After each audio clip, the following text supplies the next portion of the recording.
Hello everybody, study IQ 99 channel में आप सबका स्वागत है। आज है 17 जनवरी 2022। आज हम स्टडी करने वाले हैं जो मोस्ट इम्पोर्टेंट करंट अफेयर हैं आज के, और उसमें जितने भी इम्पोर्टेंट आपके द हिंदू, देन आपके PIB है, ऑल इंडिया रेडियो है, इंडियन एक्सप्रेस है, वेरियस जो आपके करंट अफेयर के थ्रू मैगजीन्स आती हैं, उनका कंक्लूजन है।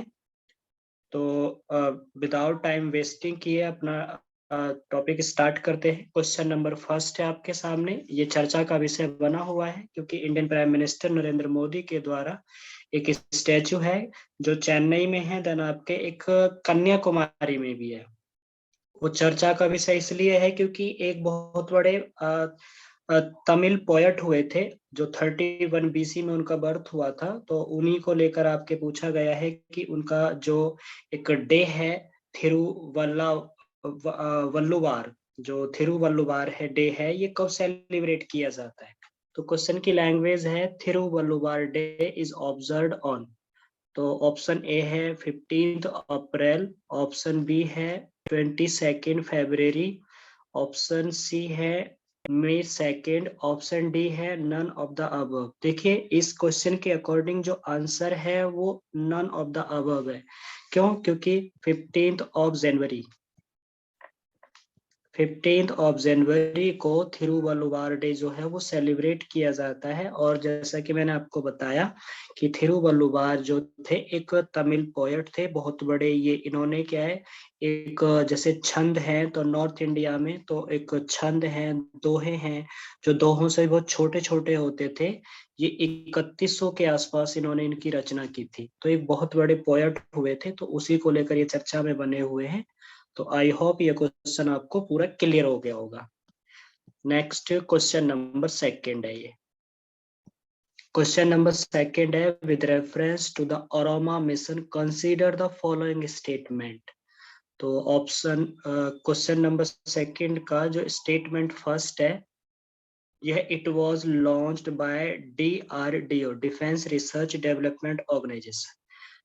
स्टेटमेंट सेकंड है, it is related to the indigenous missile development. देखिए अरोमा मिशन जो है एक पर्पल रिवॉल्यूशन के लिए लाया गया है, जो जम्मू कश्मीर में एक ये मिशन चलाया जा रहा है। तो इसलिए यहाँ पे DRDO या फिर आपके एक इंडिजिनियस मिसाइल डेवलपमेंट सिस्टम वाला ऐसा कुछ भी नहीं है। तो दोनों ही स्टेटमेंट रॉन्ग होंगे ये। तो आपके ना तो ए होगा, ना ही आपके बी होगा, ना ही आपके सी होगा। आंसर इसमें डी हो जाएगा, नीदर फर्स्ट नॉर टू। तो मैंने आपको बताया जो आपके ये अरोमा जो मिशन है, ये किसके लिए लाया गया है? पर्पल रिवॉल्यूशन के लिए। और ये जम्मू कश्मीर में बड़े जोर शोर से चलाया जा रहा है। और इंडिया की तरफ से ये एक मैसेज दिया गया है। ये ऑल इंडिया रेडियो की न्यूज है और इंडियन प्राइम मिनिस्टर ने इसको प्रमोट भी किया है और इसकी प्रशंसा भी की है। नेक्स्ट क्वेश्चन नंबर 3 है। क्वेश्चन नंबर 3 है, with reference to double engine government consider the following statement. मैं आपको बता दूं ये अभी हाल ही में जो बीजेपी गवर्नमेंट है, उनके जो प्राइम मिनिस्टर है नरेंद्र मोदी, उन्होंने क्या है ये एक डबल इंजन गवर्नमेंट कहकर स्टेटमेंट जारी किया है। और ये सबसे पहले जो स्टेटमेंट आया था 2014 में, जब बीजेपी ने अपनी गवर्नमेंट फॉर्मुलेट की थी, तब ये वर्ड निकल कर आया था। तो इसमें पहला स्टेटमेंट है, it mean same party at the centre and the states. बिल्कुल करेक्ट है। ये बोल रहा है कि सेंटर में और स्टेट में क्या है, आपके एक ही पार्टी की सरकार होनी चाहिए। दूसरा है, according to Lok Niti CSDS there is no correlation between support for the idea and the result of voting. Second statement भी बिल्कुल करेक्ट है। That's why question number third का जो आंसर हो जाएगा सी हो जाएगा, both first and second. Right? तो ए और बी बिल्कुल रॉन्ग हो जाएंगे। नेक्स्ट क्वेश्चन नंबर 4 है, और इसमें अभी हाल ही में जो द हिंदू है उसमें ये आया था कि कोहिमा वॉर जो सिमेट्री है वो कहाँ पे लोकेटेड है और क्यों चर्चा का विषय बनी हुई है। तो जो कोहिमा है ये कैपिटल है नागालैंड की। तो इसमें तो आपको कुछ पूछने वाली बात है नहीं। मिजोरम की आइजोल है, गुजरात की गांधीनगर है, हिमाचल प्रदेश की शिमला है।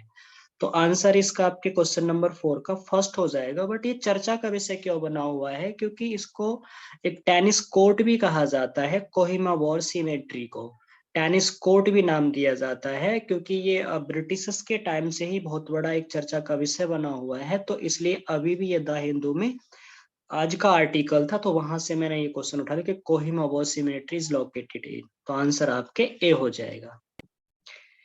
नेक्स्ट क्वेश्चन नंबर 5 है, which of the following country has approved a $374.96 million contract for the purchase of offshore-based anti-ship variant of missile from India?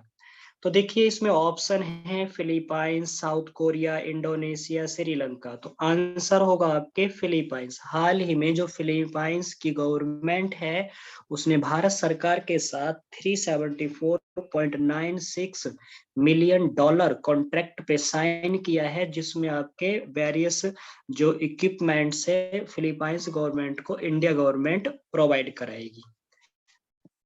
Next question number 6 है, ये प्रेस इंफॉर्मेशन ब्यूरो की रिपोर्ट है। With reference to army day consider the following statement. Since 1949 January 15 has been celebrated as Army Day every year। बिल्कुल correct है, 15 जनवरी को हम every year army day के रूप में सेलिब्रेट करते हैं। It was on this day that General K.M. Cariappa succeeded General F.R. Roy Butcher as the first Indian Commander-in-Chief of the Indian Army। बिल्कुल करेक्ट है, दोनों ही स्टेटमेंट बिल्कुल करेक्ट होंगे, क्योंकि करियप्पा जो थे उन्होंने वो पहले एक कमांडर इन चीफ थे इंडियन आर्मी के, जो 15 जनवरी को उन्होंने इसको अडॉप्ट किया था। तो इसमें दोनों ही स्टेटमेंट करेक्ट हो जाएंगे। तो क्वेश्चन नंबर 6 का जो आंसर होगा वो आपके सी हो जाएगा। Next question number 7, which of the following are consider as the implication of over use of chemical fertilizers. देखिए हाल ही में ये चर्चा का विषय इसलिए बना हुआ है, जो इंडिया के होम मिनिस्टर है अमित शाह, उन्होंने क्या है एक स्टेटमेंट जारी किया था गुजरात की राजधानी गांधीनगर से। और गांधीनगर अमित शाह की एक कॉन्स्टिट्युएंसी भी है, वहां से ये सांसद हैं। तो उसके ऊपर वो बता रहे थे कि इंडिया में 50% से ज्यादा कैंसर जो डिजीज है वो इंक्रीज हुई है ओवर यूज केमिकल फर्टिलाइजर्स की वजह से। तो उन्होंने रिक्वेस्ट किया था ऑल ओवर इंडिया के फार्मर्स से कि सभी जितने फार्मर्स हैं वो नेचुरल पेस्टिसाइड का ज्यादा से ज्यादा यूज करें, फर्टिलाइजर्स और आपके इंसेक्टिसाइड का मिनिमम यूज करें। तो इसमें स्टेटमेंट फर्स्ट है कि इसके थ्रू आपके ओवर यूज केमिकल फर्टिलाइजर से क्या क्या हो सकता है। तो पहला स्टेटमेंट है increase of land and ocean surface temperature. बिल्कुल करेक्ट है, सरफेस का टेम्परेचर बढ़ता है क्योंकि अगर हम ज्यादा से ज्यादा केमिकल फर्टिलाइजर्स का यूज करते हैं। तो सॉइल एसिडिफिकेशन, देखिए आपके मृदा का अम्लीकरण भी होता है, ये बिल्कुल करेक्ट है। दूसरे स्टेटमेंट में मिनरल डिप्लेशन और खनिज की क्षति होती है, बिल्कुल करेक्ट है। ये तीनों ही स्टेटमेंट बिल्कुल करेक्ट हो जाएंगे। दैट्स व्हाई आंसर होगा क्वेश्चन नंबर 7 का डी। तीनों ही आपके आंसर करेक्ट हो जाएंगे। नेक्स्ट क्वेश्चन नंबर 8 और इस सेशन का लास्ट क्वेश्चन होगा ये, Lokhari temple recently seen in news is located in.